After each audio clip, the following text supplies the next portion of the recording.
What's happening, everybody? It's kind of weird being so far away from the camera, not having to. Like, Ma, no hands. Definitely not used to that. It can take a minute or two, maybe even 5 to get used to that.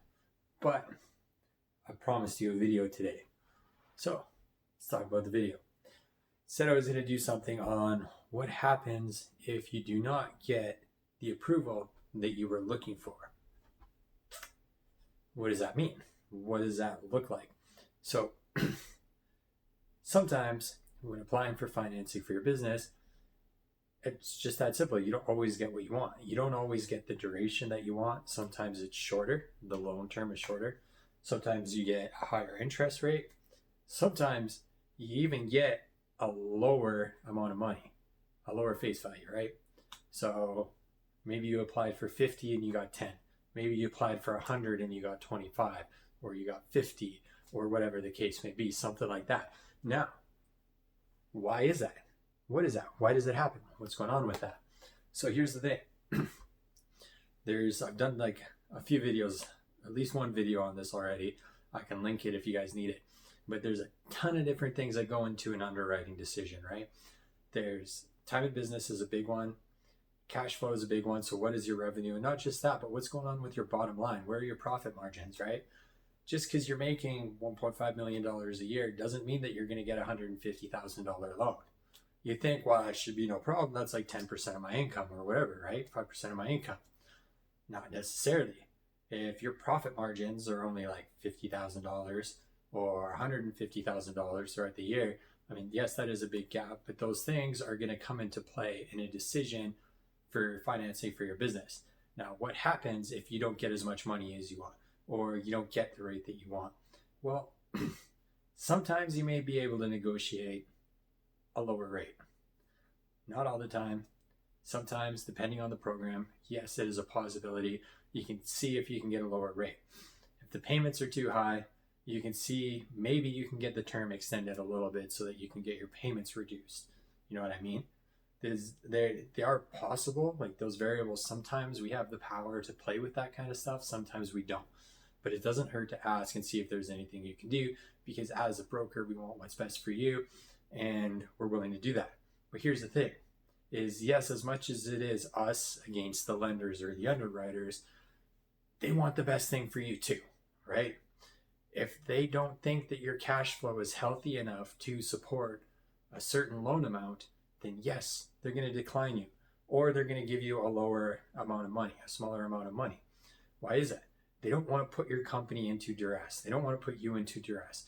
They don't want to give you money and payments that you're not going to be able to afford, because then you default on the loan.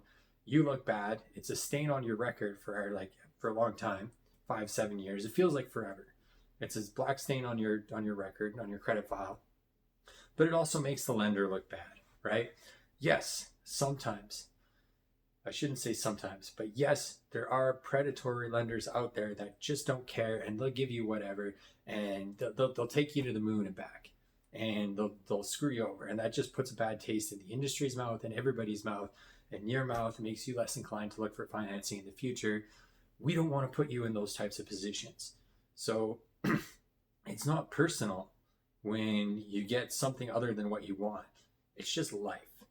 And lenders, advisors such as myself, brokers, we don't want to see you with your back up against the wall because you've got something that financially you just can't support.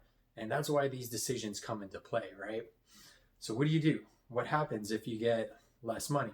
Well, if you get less money than what you wanted, what you can do is take it. That's it. Because guess what? It's still more money than you had to begin with. And it just means that we got to get a little bit creative. Now, what does that mean?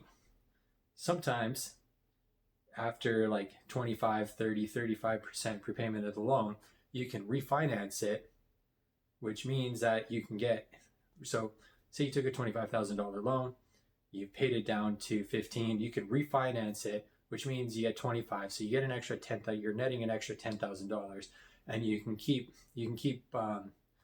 not recycling is not the word, but you can keep churning the loans like that, right? You can keep renewing to get more money and keep growing in that way. The thing is, often we say we need these big numbers and we try and get this out of people as soon as possible. But just because you need $150,000 now doesn't mean that you need $150,000 now. The plan can sometimes be reworked so that you can go off of 50 and just take multiple cash injections instead of just one, which is also cheaper on the interest side by doing that sometimes. I get it. It sucks because you have more payments coming out of your account, but there are options, there are ways, right? Phase stuff in, stage stuff in. If you're a growing, budding company, yes, sometimes the cash flow doesn't have enough to support everything that you want to do, but you could sit down with your advisor team or a broker or somebody and say, okay, look, what do we need immediately? What do we need 3 or 6 months from now? What do we need a year from now? And you can chunk it up and do everything in stages, because guess what? Projects are rarely done on time. How many times have you had a project delayed or finish later than it's supposed to finish, right? It happens more often than we like to admit, because guess what? We can't control the weather. We can't control politics. We can't control the climate. We can't control none of that. Sometimes things just happen and delay our projects. Totally lost my train of thought there on you guys, but there you go. That's what it is. So take what you can get, work with it, and just revise the strategy that as you're growing, you can take different route, you can take different capital injections, right? And the thing is, working with a broker, you're building a relationship with a firm for one. So that's a good thing. But the thing is when you take a loan from a lender, you're building a relationship with that lender. So as you're building that account history up, you have more options and more flexibility down the road, right? Maybe you can refinance at a cheaper rate down the road. Maybe you can refinance to get more money down the road. Maybe they're willing to revise your application 3 or 6 months down the road if you have stronger financials and give you more money out of the gate. There's any number of things, but just because something doesn't go the way you want it to go when you want it to go that way doesn't mean that it's over, doesn't mean that it's dead in the water, right? The only way it's really dead in the water is if nobody wants to give you money. In that case, you know why you got declined, you know what you got declined for, so now you know the problem areas that you need to fix, that you need to rectify, so that you can move forward. That's it. It's pretty simple. So yes, I understand it's frustrating. Yes, I understand it's a pain in the ass. Yes, I understand that stuff needs to get done, and sometimes we just need a hand up, not a hand out.